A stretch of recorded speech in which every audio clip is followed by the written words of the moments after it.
Welcome, New York Assemblymember Alex Bores. Let's talk about the RAISE Act. There are likely going to be a number of bills in other states based on your work in the RAISE Act, which you authored. So let's talk about the original. First of all, with any bill, what was the need here that you saw? Well, thanks for having me. There is so much that we need to do about AI because it's developing so quickly and touching so much of the economy. And so I have a number of bills about AI. The RAISE Act in particular was focused on the most extreme risks that come from this research. So all of the major labs, OpenAI, Anthropic, Google, et cetera, have said that their models could, for example, help a novice build a bioweapon. They are all preparing for losing control of the model if it starts acting on its own. And these are things that they are thinking about voluntarily disclosing as risks. But there was no legal standard that held them to really taking any action or even disclosing how they were thinking about it. Everything was based on voluntary commitments that the good news is they made. The bad news is they also said if we see our competitors starting to slip in their commitments, we'll have to as well because of market pressures. And so the RAISE Act is there to set a floor, below what they are already doing, but a legal floor that says you can't go below this mark. You have to take actions to keep all of us safe. Great. And tell me a little bit about just a brief overview, little some of the basic tenets of the RAISE Act. What are your high points there? Well, the RAISE Act changed quite a bit over Mhm. a conversation. So the final version that's enacted into law requires that these frontier developers, which are really defined to be an extremely small set of companies, it's those doing frontier AI development that have over $500 million in annual revenue. I mean, these are the largest of the large. But they have to have a safety plan that they describe in detail how they will handle specific risks that are coming about. They have to disclose within 72 hours if certain things happen that indicate, potential harm could come to others. They have to let New York know about that. And it also creates an office in New York that is focused on AI safety and AI transparency that that has rulemaking authority, so it can do further guidance within certain parameters as to what needs to be disclosed. And each year will report to the legislature about improvements in statutory language that might be needed in order to ensure that AI development benefits all.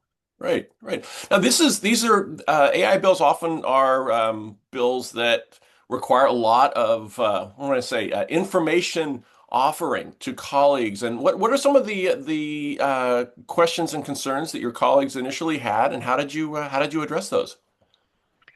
Well, any fast-moving technology, everyone struggles to keep up with, and AI is the fastest moving one out there, the fastest probably we've ever invented and only accelerating. And so a lot of the early questions were about, what is the need? Why are we doing this? And it's helpful that almost all of the labs have said, hey, something like this is really necessary. You have some that have gone out and said, we desperately need regulation.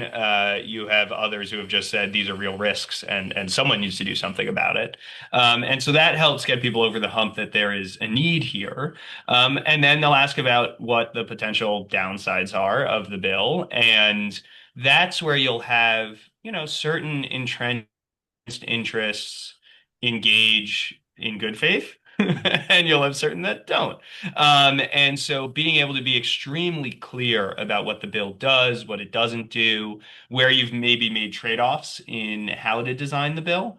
One of the big ones in any technology bill is do you set very specific standards of what needs to be done that might quickly become out of date if they're locked in statutory language, or do you give more general guidelines that can keep up with the times but are less specific and so there's more uncertainty as to what you can do? And regardless of which you choose, you're going to have people on the other side that say it's the wrong choice because either they'll say your bill's way too vague, or they'll say, oh, your bill's stuck in the past. And sometimes I just be explicit. I'd be like, this is where I chose. Here's the potential change I could make. I think that would be worse. And people would say, yeah, okay, I understand why you made that change. And that gets rid of a lot of the potential opposition. Right, right. And how did you think about enforcement? You set standards, and how do you make sure that companies abide by them? The fines in the Raise Act ended up being far too low, and I will be the first to say that. Mhm. But the bill does allow for there to be fines if the companies don't take the right action. So originally, the bill that passed, it was 10 million for a first up to 10 million for a first violation, up to 30 million for subsequent ones, and that would be scaled on how severe the action was. So, a small paperwork error is not going to be fined at 30 million, right? Mhm. But willful negligence and willful disregard of what's required might be. That, after a lot of lobbying, ended up getting pushed down. So it's now only 1 to 3 million per violation. But I think the key point there is industry was pushing and saying, well, these fines are too large because if every state does, 10 to 30 million, then all of a sudden that becomes like a huge amount. And we said, we don't think every state's going to take this action. Here's why this, that, and the other. And they said, no, it will. And so it got down to 1 to 3 million on the assumption that other states are going to Hmm. follow along and do those same fines. And so I would encourage other states that are thinking about taking action, don't now listen to lobbyists saying, oh, it's done, it's taken care of elsewhere. Like the arguments they made in New York and California assumed you were going to take action and also impose fines on them. Ah, that's really interesting. All right. Hey, what was there any particular support from groups or individuals of various types that helped get this bill across the line? Absolutely. There was a lot of support. We had two of the, colloquially called the godfathers of AI, Yoshua Bengio and Jeffrey Hinton, who have two Turing Awards between them, the highest prize in computer science. Jeffrey Hinton's also a Nobel Prize winner. Yoshua Bengio is the most cited living scientist. So if anyone knows AI, it's these two. And they led a letter with 40 other academics and AI experts calling for the RAISE Act to be Hmm. passed.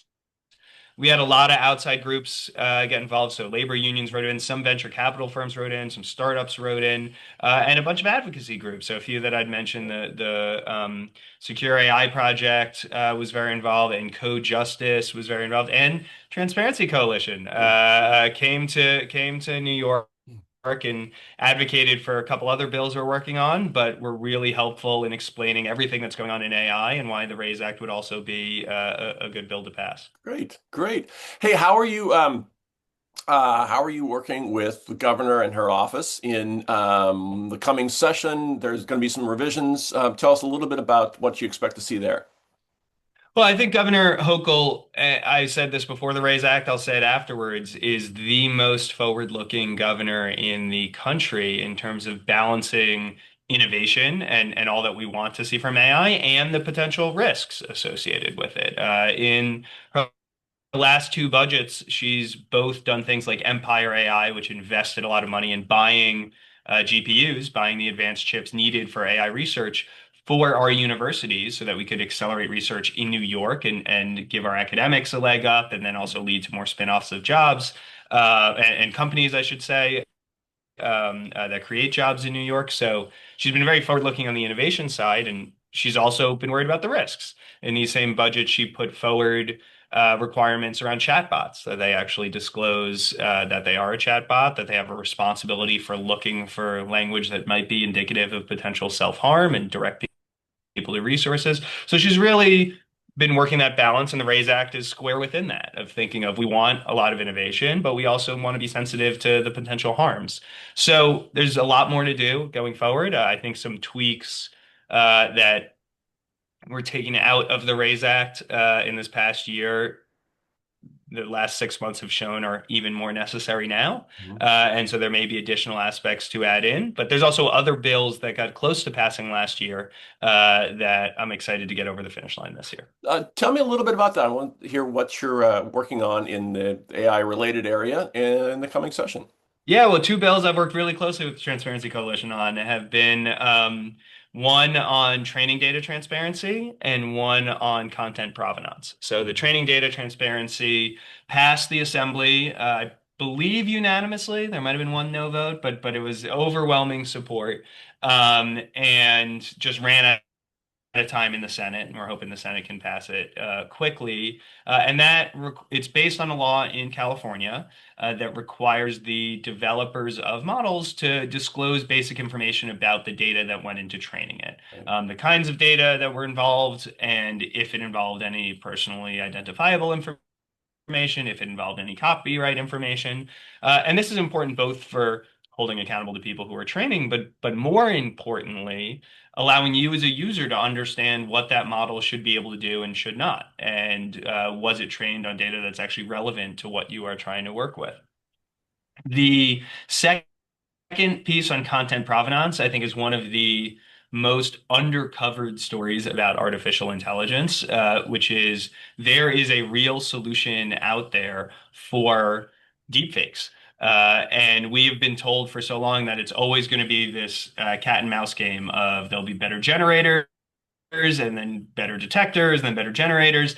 That's never going to get to a resolution. Instead, you can flip that question on its head and verify the things that are true. And therefore, anything that doesn't have that verification, you're immediately suspect of. It's using math and technology that's similar to how we solve the problem of online banking, right? For those of us old enough to remember when the internet came about in the 90s, people saying it'll never be used for online banking because you can't trust that you're talking to the right computer across the screen. And then we found ways to verify that.